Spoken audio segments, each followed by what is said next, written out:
Mike, I want to get to some listener emails we've received about creating coronavirus bubbles or pods, which you discussed in last week's episode in your list of suggestions to help people get through the next few months. So Chris writes, you've talked about creating bubbles, which sounds wonderful, but complicated. How, especially with kids in school, does this work? I'm in a bubble with my daughter and her family, but especially with the holidays coming, want to extend that bubble to my son and his family. Everyone is very careful, but the kids are in school. Is testing the answer, or is this even possible to do safely?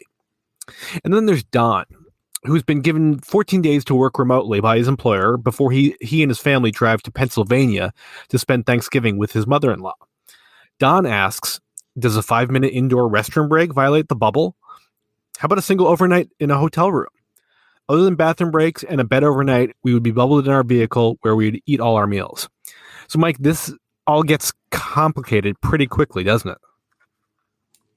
Yeah, it does. And you know, I think one of the things that we have potentially not been that helpful with is by creating the image of a bubble, we've created almost this image of like a big balloon around you or some plastic covering that separates you from the rest of the world.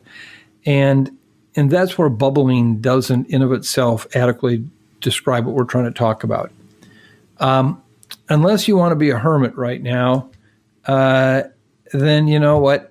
No way, no how can you say with 100% certainty, you know, I'm not going to be at risk for exposure.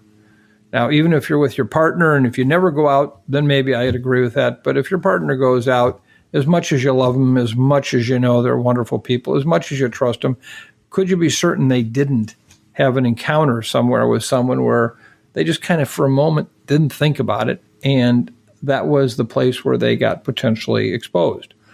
And so this is the challenge we have, is how do you limit the number of exposures that would potentially put your core group, whatever you want to call it, at risk?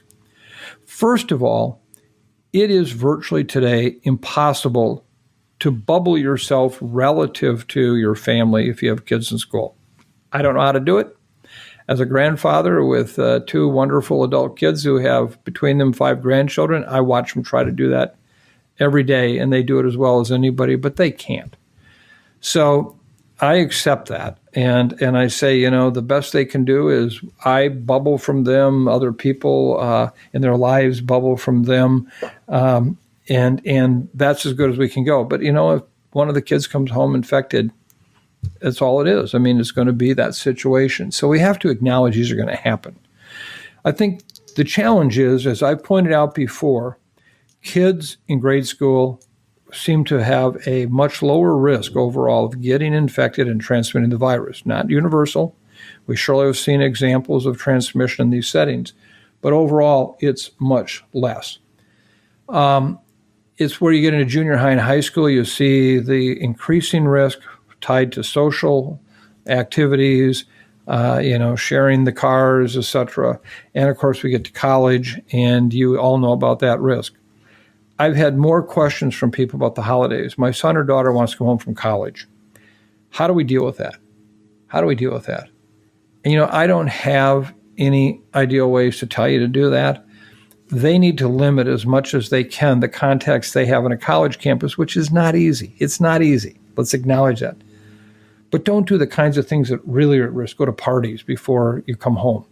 You know, stay limited with your roommate or where you're at, and, you know, distance as much as you can within the everyday routine of what you're doing.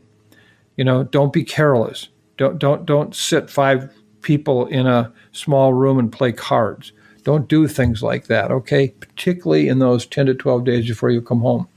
When you come home, how are you going to get there? Are you going to be in a plane? You're going to be in a car? Getting to the question from Don, I think cars are actually the best way to go.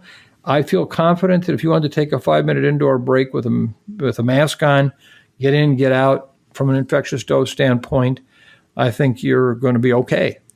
Can't guarantee it, but I think you're going to be okay.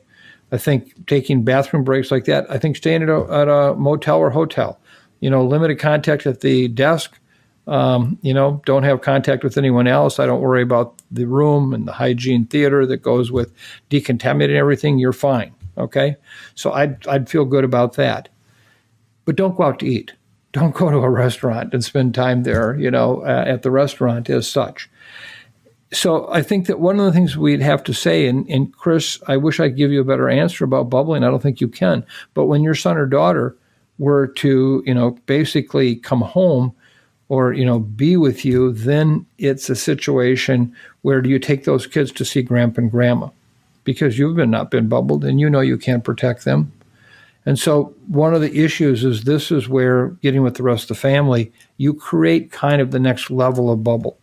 I can't stop my own in-core family here from potentially getting infected, but I can sure stop them transmitting to others.